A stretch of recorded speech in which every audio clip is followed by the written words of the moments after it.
అంటే ఆ సినిమాలో అంటే చాలా స్కోప్ ఉన్నటువంటి ఆర్ట్ డైరెక్టర్కి స్కోప్ ఉన్నటువంటి ఫిలిం అది. అందులో మీరు చేయలేదు. అది నాకు అవకాశం ఇచ్చింటే బాగుండేది కదా అన్నటువంటి ఏదైనా ఆలోచన సిచ్యువేషన్ ఏమైనా వచ్చిందా సార్?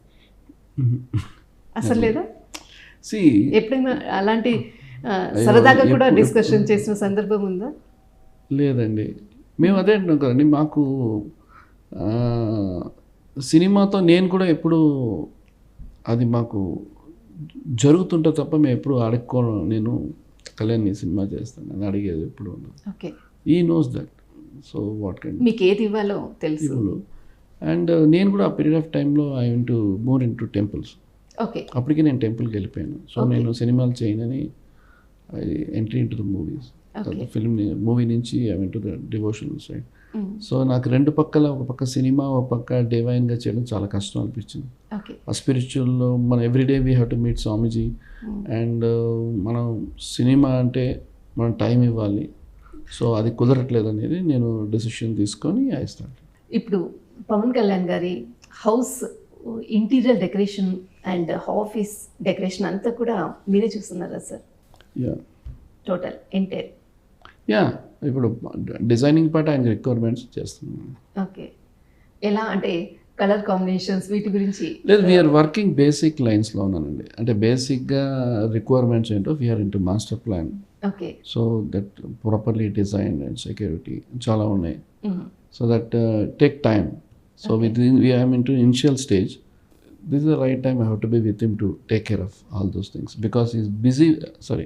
ఇదే ఆయన ఏంటంటే ఈ టైంలో అవైలబిలిటీ టైంలో ఆయన ఫుల్ బిజీగా ఉంటారు. So I want to gives ఆ టైంలో నేను ఉండి కొంచెం ద అదర్ ఏరియాస్ అంతా చేద్దాం. It's not a government work, I'm doing is personal work. Okay, మీరు అంటే ఈ 32 years నుంచి మీరు ఉన్నటువంటి జర్నీ, చాలా బుక్స్ చదవడము, ఆ నాలెడ్జ్ ఇప్పుడు డిప్యూటీ సీఎం అయిన తర్వాత తను పంచాయతీరాజ్ అన్ని శాఖల్లో తను వర్క్ చేసేటటువంటి ఆ నాలెడ్జ్ తోటి దాంతోటి ప్రతి దాంట్లో ఏది ఉంది అంటే ఎంత సబ్జెక్ట్ ఉన్నది తనకు బాగా యూస్ఫుల్ అవుతుంది అన్నది కూడా మీరు ఇప్పుడు అన్నారు.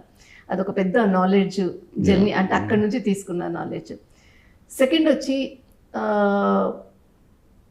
ఈ 10 years జర్నీ చాలా సినిమాలు కూడా సక్సెస్ అయ్యాయి, తర్వాత ఫ్లాప్ అయ్యాయి. అదంతా ఉన్నప్పుడు సార్ హరిశంకర్ గారి సినిమా కూడా సినిమా అది కొంత ఫిలిం ఇండస్ట్రీలో కొంత ఫ్లాప్ అయినటువంటి సినిమా. అటువంటి సమయంలో కూడా దాన్ని మరి ఇంకొక సినిమా చేద్దామన్నటువంటి ఓకే అన్నటువంటి సిచ్యువేషన్ కూడా విన్నాం. దీని గురించి మీరేమంటారు సార్?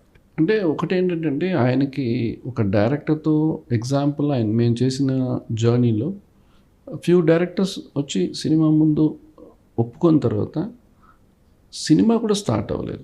ఆ సినిమా ఫ్లాప్ అయిన తర్వాత కూడా ఆ డైరెక్టర్ ఆల్రెడీ నరేషన్ ఇచ్చేసాడు, ఆయన ఫ్రీజ్ అయిపోయాడు, సినిమా ఓపెనింగ్ చేసుకోవాలి. బట్ ఆ డైరెక్టర్ కథ చెప్పేసారు, ఓకే అయిపోయింది. బట్ ఈ బిట్వీన్ టైంలో ఒక సినిమా ఫ్లాప్ అయిందండి. సో బయట వాళ్ళు ఏమనుకుంటారంటే ఇంకా డైరెక్టర్ ఫ్లాప్ ఇచ్చాడు కదా, ఈ డైరెక్టర్తో చేస్తే మళ్ళీ సక్సెస్ ఉంటుందా ఉండదా అని. బట్ కళ్యాణ్ గారు ఏంటంటే ఆ డైరెక్టర్తో ఇది ఒక సినిమా ఫ్లాప్ అయింది, హిట్ అసలు ఏం మాట్లాడరు. ఆయన పెద్ద హిట్ ఇచ్చినా ఆయన నార్మల్గానే ఉంటారు, ఫ్లాప్ ఇచ్చినా నార్మల్గా ఉంటారు. ఈ రెండింటికి ఆయన ఏ రియాక్షన్ ఉండదు. సరే మన షూటింగ్ ఎప్పుడు, మన స్క్రిప్ట్ ఏం చేస్తున్నారు అని తప్ప మీరు కొంచెం స్క్రిప్ట్ మీద ఫోకస్ చేయి, లాస్ట్ టైం నీ స్క్రిప్ట్ ఇట్లా అస్సలు చెప్పండి. ఆయన సూపర్ డూపర్ హిట్ ఇచ్చినా కళ్యాణ్ గారు ఇట్లాగే ఉంటారు, ఆయన ఫ్లాప్ ఇచ్చినా డిసాస్టర్ ఇచ్చినా ఇట్లాగే ఉంటారు. సో దాని మీద ఆయన ఏ రియాక్షన్ ఉండదు. ఇప్పుడు చేసే సినిమా కూడా అంతే, ఒక్క మాట అసలు ఏం మాట్లాడరు ఆయన. జస్ట్ ఓకే నెక్స్ట్ షెడ్యూల్స్ ఎప్పుడు ప్లాన్ చేస్తున్నారు, ఎట్లా షూట్ చేస్తున్నారు, జస్ట్ గో హెడ్. ఇది అందరికీ రాదండి. ఇది అంటే నేను చెప్పాలంటే ఒక స్పిరిచువల్ పర్సన్ ఉన్న, ఒక డివైన్ ఉన్న హార్ట్కే అర్థమవుతుంది. ఇంత స్ట్రాంగ్ మైండెడ్గా ఇది ప్రతి వాళ్ళతో ఒక ఫ్రెండ్ని ఎట్లా కాపాడుకోవాలి, ఒక డైరెక్టర్ని ఎట్లా కాపాడాలి, ఒక సినిమాతో అవ్వదు కదా. నేను అదే చెప్తున్నా, ఆయన ఏ సినిమా ఫ్లాప్ ఇచ్చాడో కళ్యాణ్ గారు నమ్మి ఇచ్చి అతను ఒక పెద్ద హిట్ ఇచ్చాడు. ఓకే.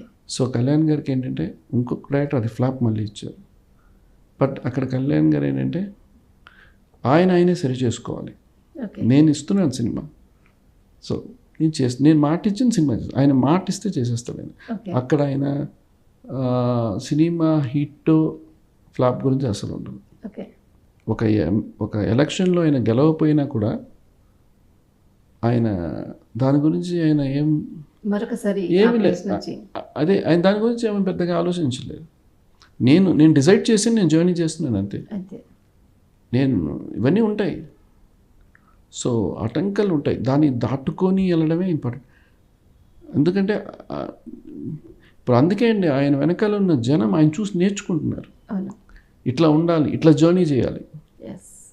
లైఫ్ అనేది ఒక అంటే ఇప్పుడు వచ్చే యంగ్ జనరేషన్కి ఈల్ బీ మోర్ ఒక గైడెన్స్ అండి. ఎట్లా ఉండాలి, ఒక ప్రొఫెషనల్గా ఎట్లా వెళ్ళాలని ఒక గైడెన్స్ ఇంపార్టెంట్. అంటే ఎవ్రీబడీస్ ఎక్స్పీరియన్స్ హెల్ప్ అవుతుంటుంది. సో ఆయన పర్టికులర్గా ఆయన సక్సెస్ ఆఫ్ ఫెయిలియర్లో ఎప్పుడూ ఉంటారు. ఈవెన్ దో మీరు చూసుంటారు పొలిటికల్లో, ఈవెన్ దో ఫిలిం ఇండస్ట్రీలో. అందుకే ఆయన సినిమా ఫ్లాప్ సినిమా కూడా ప్రొడ్యూసర్ లాస్ లేకుండా ఉంటుంది.